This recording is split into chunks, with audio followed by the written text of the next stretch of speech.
Hello साथियों, जय श्री राम, जय बालाजी महाराज की। आपका मेरे YouTube चैनल हनुमंत कृपा 0005 में स्वागत है। साथियों, प्रतिदिन की तरह आज भी मैं आपके लिए श्री हनुमंत चरित कथा का श्री हनुमान जी का एक लंका यात्रा विवरण का संवाद लेकर मैं उपस्थित हुआ हूँ। साथियों, आप श्री हनुमान जी महाराज का चरित्र प्रेम से सुनिए और अपने ऊपर श्री हनुमान जी की कृपा के पात्र बनिए और श्री हनुमान जी कृपा आप पर सदा बनी रहे। इसी के साथ मैं श्री हनुमान जी महाराज का एक चरित्र का संवाद, जहाँ लंका से वापस आए श्री हनुमान जी की यात्रा का वृत्तांत का विवरण है। आप इसे ध्यान से श्रवण कीजिए। अब मैं इसे प्रारंभ करता हूँ। श्री गुरु चरण सरोज रज, निज मन मुकरि सुधारे, बरनहु रघुबरो बिमल जसो, जो दायक फल चारे। बुद्धिहीन तनु जानिके, सुमिरु पवन कुमार, बल बुद्धि विद्या देहु मोय, हरहु क्लेश विकार। सियावर राम जय जय राम, मेरे प्रभु राम जय जय राम। मंगल भवन अमंगल हारी, द्रवहु दशरथ अजिर बिहारी। सिया राम। तो साथियों, अब हम पाठ के संवाद की तरफ चलते हैं। हनुमंत चरित कथा के लंका से वापस आए श्री हनुमान जी द्वारा जो विवरण बताया गया था, उस विवरण की ओर चलते हैं। साथियों, श्री हनुमान जी महाराज के चरित्र को श्री हनुमान जी के चरणों में ध्यान धर के श्रवण करिए। प्रभु के मुखारविंद की ओर निहारते हुए हाथ जोड़े विनीत आत्मा पवन पुत्र ने कहा, प्रभु, मैं सर्वथा पशु और उसमें भी तुच्छ चंचल बानर हूँ। मुझमें विद्या बुद्धि और शक्ति ही कितनी है, किंतु आपके प्रताप से तो रुई भी बड़वा अग्नि को जला सकती है। इसी प्रकार किष्किंधाधिपति के आदेश से माता जानकी के दर्शनार्थ में खेल खेल में ही उछला और आकाश में उड़ता हुआ लंका के सागर तट पर पहुंच गया। वहां राक्षसों की दृष्टि से बचने के लिए रात्रि में सूक्ष्म रूप से माता जानकी को ढूंढने लगा। दशानन प्रिय अशोक वाटिका में अशोक वृक्ष के तले शोकमग्न माता के दर्शन कर मैं अधीर हो गया। मैं वृक्ष पर पत्तों में छिपा बैठा ही था कि वहां क्रूर दशानन आ पहुंचा।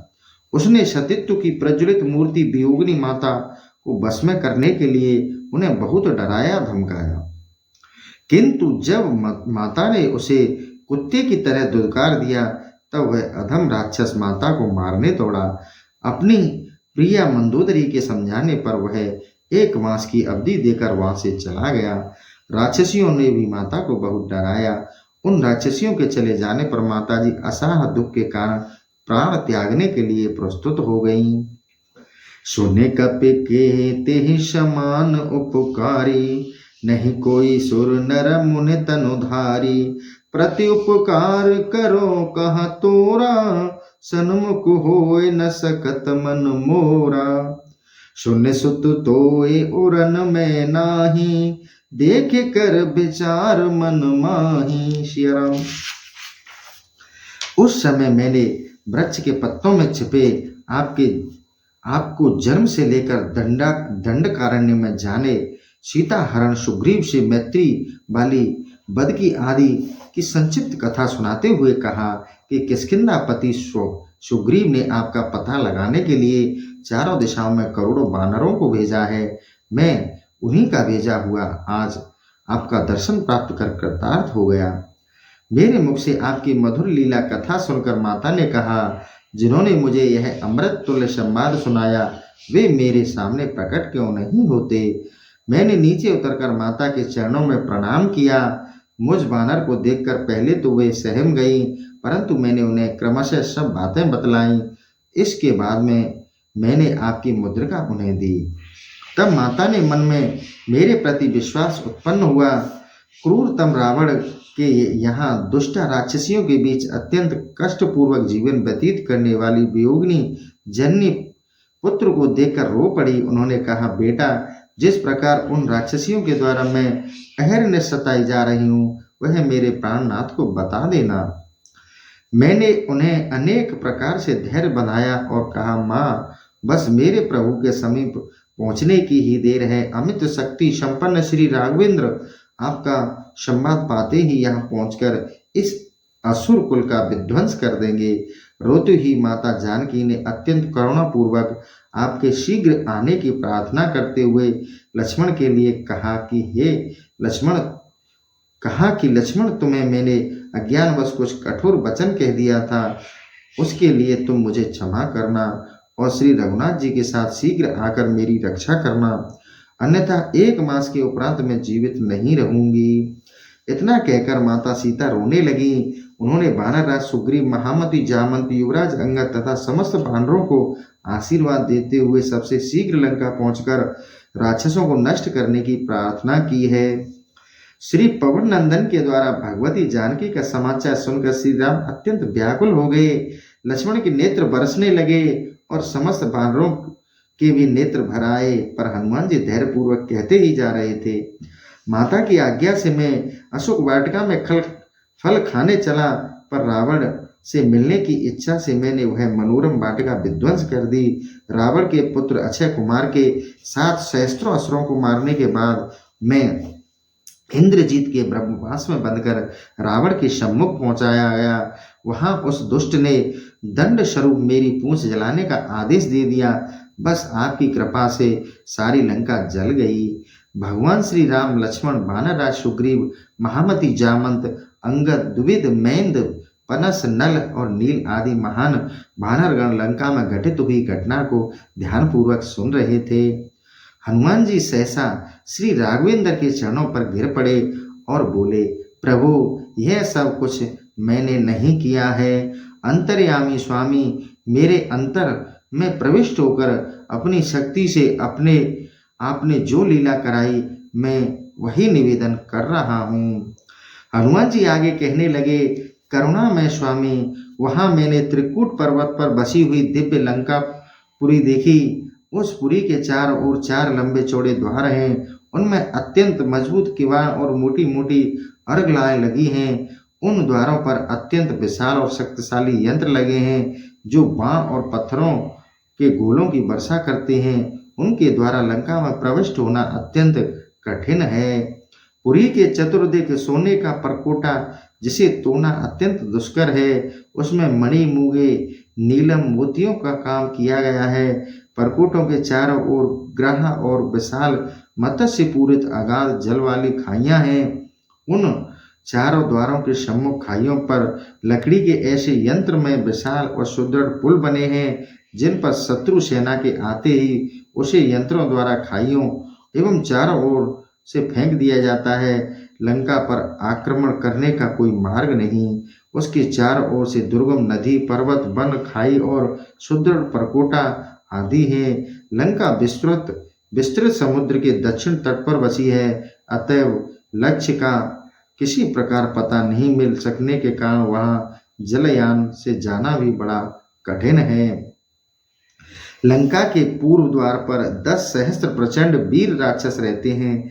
उसके दक्षिण द्वार पर चतुरंगिणी सेना के साथ 1 लाख राक्षस योद्धा, पश्चिम द्वार पर 10 लाख राक्षस और उत्तर द्वार पर 10 करोड़ राक्षस तथा मध्य भाग छावनी में सैकड़ों सहस्त्र दुर्जय वीरवर निशाचर रहते हैं। हाथी, घोड़े, खाइयों और सतगृहों आदि से दुष्ट दशानन की लंका सुरक्षित है, किंतु आपकी कृपा शक्ति मैंने प्राय सारी कठिनाइयां समाप्त कर दी। लंका के सुदृढ़ द्वार नष्ट कर दिए, खाइयां पाट दी, परकोटों को धराशायी कर दिया, विशाल राक्षसी सेना चतुर्दांश नष्ट कर दिया और समूची लंका फूंक कर राख कर दी। रावण के नागरिकों एवं उसके सैनिकों को ही नहीं, स्वयं उसके मन को भी आपका भय और आतंक व्याप्त हो गया है। असुर सैन्य का मनोबल तो समाप्त ही हो गया है। अतएव अब विलंब शत्रु पर आक्रमण करना ही उचित प्रतीत होता है। दुख शमन महावीर हनुमान जी सारा संवाद सुनाकर नव नीरद बपु प्रभु श्री राम के मुखारविंद की ओर अपलक दृष्टि से देखने लगे। हनुमान जी के वचन सुन प्रभु ने अत्यंत प्रसन्न होकर कहा, हनुमान ने जो कार्य किया है उसका करना देवताओं के लिए भी कठिन है। पृथ्वी तल पर और कोई तो उसका मन से भी स्मरण नहीं कर सकता। भला ऐसा कौन है जो 100 योजन विस्तार वाले समुद्र को लांघने और राक्षसों के सुरक्षित लंकापुरी ध्वंस करने में समर्थ हो। हनुमान के सुग्रीव सेवक धर्म को खूब निभाया। संसार में ऐसा न कोई हुआ और न आगे होगा ही। उसने जानकी जी का पता लगाकर आज मुझको तथा रघुवंश लक्ष्मण सुग्रीव आदि सभी को बचा लिया। इसके बाद सीतापति श्री राम ने किष्किंधापति से कहा, मित्रवर सुग्रीव, इस समय विजय नामक मुहूर्त व्यतीत हो रहा है, अतः तुम समस्त सैनिकों को इसी समय प्रस्थान करने के लिए आदेश प्रदान करो। इस मुहूर्त में यात्रा करके मैं निश्चय ही समस्त राक्षसों सहित दुर्जय दशानन को नष्ट करके देवी सीता को ले आऊंगा। फिर क्या था, सुग्रीव ने तुरंत किष्किंधा के शासन प्रबंध की व्यवस्था की और अत्यंत उल्लासपूर्वक उन्होंने समस्त यूथपतियों और बानरों को कूच करने की आज्ञा दे दी। वीर बानर मन में लंका को पीस डालने का अत्यंत उत्साह भरा हुआ था। वे सब एक सुर में बोल उठे, श्री सीताराम की जय, सानु श्री राम जी की जय। सुग्रीव की आज्ञा से कोटि कोटि वीर बानरों ने रीछों की महान सेना प्रस्तुत हुई। सबके मन में हर्ष एवं उत्साह भरा था। उस विशाल सेना के मध्य बलकल पहने जटाजूट बांधे तुणीर कसे वीरवर कमल नयन श्री राम परम सौभाग्यशाली हनुमान जी के कंधे पर बैठकर चल रहे। वीरवर लक्ष्मण युवराज अंगद के कंधे पर बैठे थे। सुग्रीव दोनों भाइयों के साथ चल रहे थे। गज गवाक्ष मेंद द्विंद नल नील सुषेण और जामंत तथा अन्य शत्रुहंता समस्त सेनापति गण सेना के चारों ओर सावधानी पूर्वक देखे जा रहे थे। अत्यंत चंचल वीर बानर यूथपतियों के आदेश और सुग्रीव के भय से सर्वथा अनुशासित बड़े वेग से उछलते कूदते गरजते फल खाते मधु पीते दक्षिण दिशाओं की ओर चले जा रहे थे। उन बानर वीरों का सौभाग्य क्या कहना, जो सुर मुनि दुर्लभ निखिल सृष्टि के स्वामी दयाधाम श्री राम के कार्य के लिए उन्हीं के साथ आनंद पूर्वक प्रयाण कर रहे थे। उनके सौभाग्य को देखकर इंद्रादि देवगण मन ही मन उनकी प्रशंसा कर रहे थे। भगवान श्री राम की प्रसन्नता पूर्वक प्रस्थान करते ही माता जानकी का वाम नेत्र उनकी बाईं भुजा फड़कने लगी। उसी समय लंका में अनेक प्रकार के अपशकुन आरंभ हो गए, जिन्हें देखकर असुरकुल मन ही मन चिंतित उठा। बानरों की वह विशाल वाहिनी तनिक भी विश्राम किए बिना रात दिन चल रही थी। वे लोग श्री राघवेंद्र के साथ मलयाचल और सहाद्री के मनोरम वनों का दृश्य देखते और उन पर्वतों को पार करते हुए अंत में महान नीलोदधि के तट पर जा पहुंचे और वहां बानरों ने अत्यधिक प्रसन्नता से गर्जना की, जय श्री राम, जय श्री सीताराम। कोटि कोटि बानरों का सामूहिक गर्जना के सम्मुख महासमुद्र की भयानक गर्जना मंद पड़ गई। तो साथियों, ये श्री हनुमान जी द्वारा लंका के उनके वृत्तांत का विवरण था। कल मैं पुनः विभीषण का द्वारा जो अनुग्रह था वो हनुमान जी उनके लिए बताएंगे कि विभीषण जी वहाँ पधारे हैं, आपसे मिलना चाहते हैं।